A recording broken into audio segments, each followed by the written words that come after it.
Alors Janine Dubié, on est à quelques minutes là de la dernière réunion publique de cette campagne de premier tour. Alors je rappelle que vous êtes la candidate Parti radical de gauche soutenue par le PS pour ce premier tour dans la deuxième circonscription, députée sortante également. D'abord sur un plan politique, un petit mot, regard sur cette campagne. Alors écoutez, cette campagne, j'ai fait une campagne de proximité en précisant bien qui j'étais. Je n'ai pas changé d'étiquette. Depuis 35 ans, je suis adhérente au Parti radical de gauche. J'ai été élue comme députée radicale de gauche en 2012. Je me présente députée radicale de gauche en 2017 dans le cadre d'un accord national avec le Parti socialiste de soutien réciproque.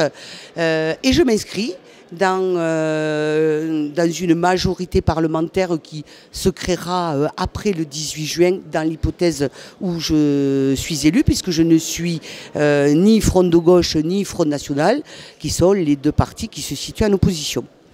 Vous le disiez, la campagne s'est déroulée sur le terrain durant 4 semaines. Beaucoup de rencontres avec des élus, des citoyens. Qu'est-ce que vous en avez retenu? Quel sentiment vous en avez? Alors d'abord, la très grande satisfaction a été le nombre de maires, de conseillers municipaux qui nous ont rejoints sur notre comité de soutien. On a aujourd'hui à peu près, on est presque à 100 maires qui nous ont apporté leur soutien, des conseillers municipaux, des citoyens. Et tout au long de la campagne, nous sommes passés dans les 182 communes et nous avons rencontré, comme vous l'avez dit, des socioprofessionnels, des élus, et nous avons pu échanger sur leur réalité, sur leur quotidien, qu'est-ce qui, dans cette mandature qui s'achève, leur avait apporté des bienfaits, et puis effectivement les sujets qui ont été plus compliqués pour eux, et notamment celui qui touche à l'intercommunalité.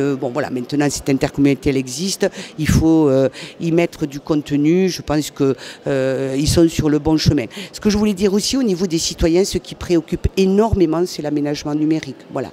Mais ça, c'est un dossier sur lequel nous sommes impliqués, que j'ai suivi, puisque j'étais membre de la Commission nationale des postes et supérieure des postes et des télécommunications. Donc c'est un chantier que je poursuivrai dans le cadre de ma mandature. En tout cas, c'est un dossier, je pense, essentiel dans le monde rural et de la montagne qui participe complètement à la fois à l'attractivité touristique, mais aussi au développement économique. Deux autres sujets importants, on a beaucoup parlé notamment de la santé, également des routes. Alors ce n'est pas toujours des compétences du parlementaire, mais le parlementaire a un poids sur ce genre de sujet?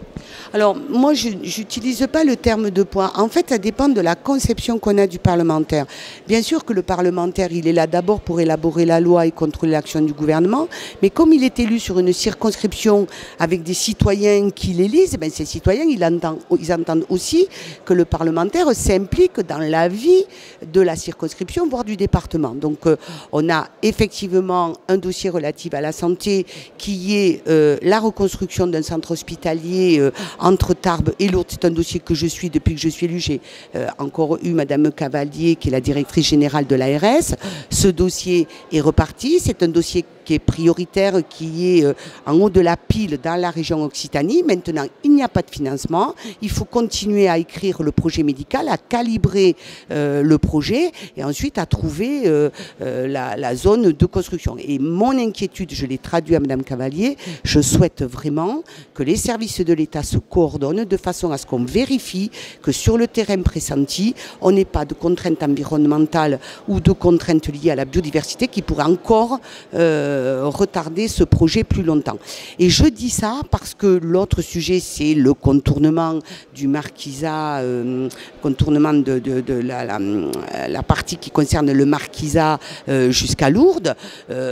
Voilà, nous étions, des travaux avaient eu lieu à partir de 2013-2014. Vous avez vu ce grand ouvrage d'art qui s'est construit sur le pont SNCF. Et voilà que les services de l'État ont ont trouvé un éperon rocheux susceptible de contenir de l'amiante et dans la zone de Sox des espèces protégées. Du coup, nouvelles études et tout. Et ça, je reconnais que c'est insupportable. Mais bon, voilà, ça fait partie des choses impondérables. On peut regretter qu'il ne s'en soit pas rendu compte avant.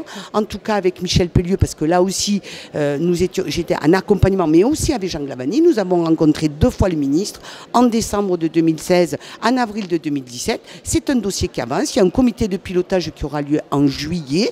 Et donc, à partir de là, il y a un certain nombre, je crois qu'il y a 650 000 € qui ont été dégagés pour finir les études. Bon, voilà, nous nous en occupons, nous sommes présents, nous connaissons bien notre circonscription et donc c'est des sujets sur lesquels je continuerai à m'impliquer et bien entendu le sujet des gorges de Luce. Mais il n'y a pas que des sujets sur le sud de la circonscription, il y a aussi des sujets dans le nord de la circonscription et j'accompagne actuellement la communauté de communes Vic-en-Bigorre-Madiranais sur un dossier très important qui est le dossier de Biotricity et qui est de la production d'énergie à partir de déchets végétaux et j'espère bien que nous pourrons concrétiser ce projet qui sera créateur d'emplois pour cette zone.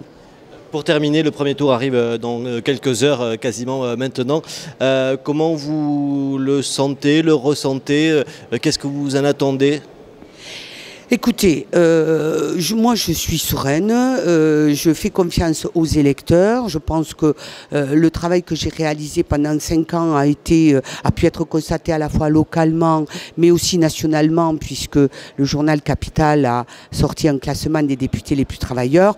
Voilà, moi je fais confiance à l'électeur. En tout cas pour ce qui me concerne, j'y vais tranquille. Nous analyserons les résultats le 11 au soir. Après, d'une manière générale, si vous voulez que je vous dise, je pense, au moment où je vous parle, je pense à une phrase de Nietzsche qui disait qu'il faut savoir porter le chaos en soi pour accoucher d'une étoile qui danse.